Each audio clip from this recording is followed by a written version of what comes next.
So what do you think the second step of installing Kali from the ISO file is? That's right, installation. The ISO file for Light Kali has been downloaded and it's in the Downloads folder. Now I go to VMware Fusion Virtual Machine Library. From the upper left corner, click the Add button and select New. We're on the installation method selection window. So the big option, which is selected by default, is our option, install from disk or image. Now I can click Continue to move on. So now is the time to select the ISO file. We can't just drop the file if we drag it from over here. Here's the file browser. Select the ISO file, drag and drop it in the installation wizard, and click Continue. In the next step, we have to choose the operating system of the VM. Now we know that Kali is a Debian-based Linux distro, and we downloaded the 64-bit version, so choose Linux, then the 64-bit version of the latest Debian, and once again click Continue. So now we're on the last step of installation, and there's a summary here. The default values, 512 megabytes of RAM, NAT networking, etc. So when I click the Finish button, it asks for the location and the name of the VM file. I'm okay with the default. It's better to collect VMs in the same location, in my opinion. That way I stay organized, and I recommend you do too. And click Save. Now the VM boots for the very first time. In the boot menu, choose one of the install or graphical install options. I'll show you what the graphical install looks like now.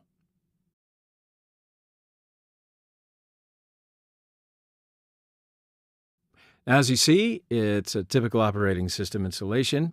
We need to configure the OS now. So I'll select the language, location, and keyboard configuration.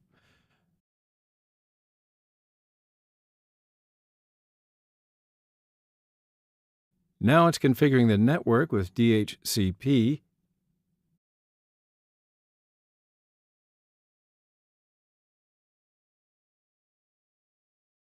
Okay. Is this deja vu? There seems to be something wrong with the DHCP.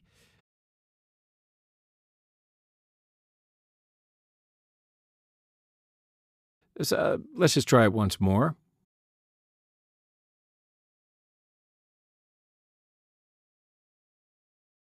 Nope, failed again. So no worries, because problems occur and we're going to fix it.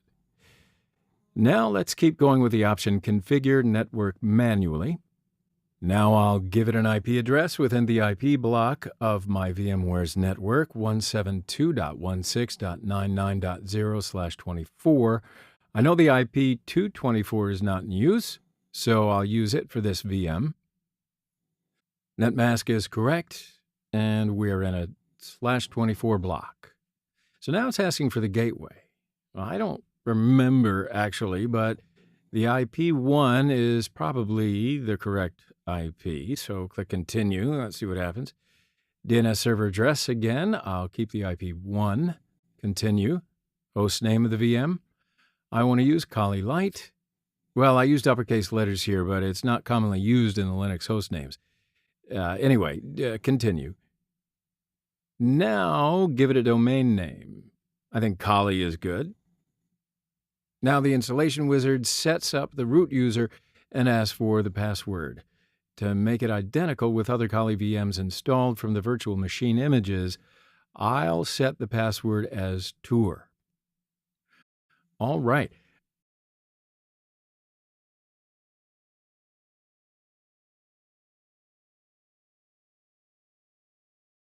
Don't need any partitions.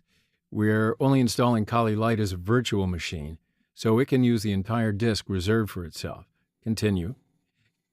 Keep going with the default options for disk partitioning.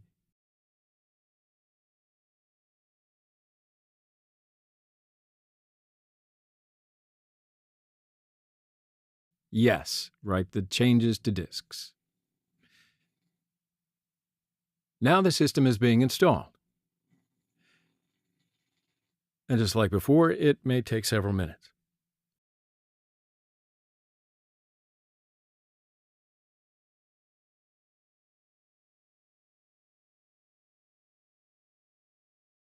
So, no, we won't use a network mirror. Continue.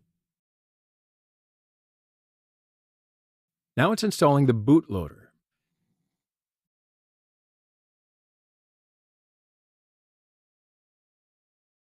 It's asking to install the grep bootloader to the master boot record.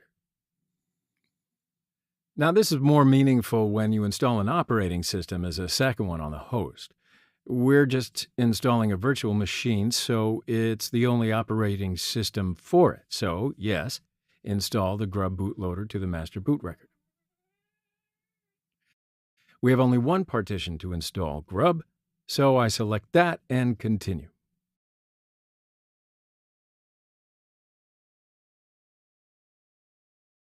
And installation is complete.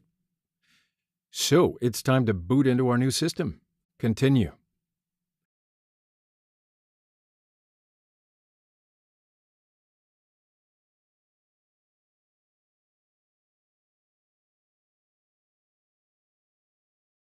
We are finally at the login screen.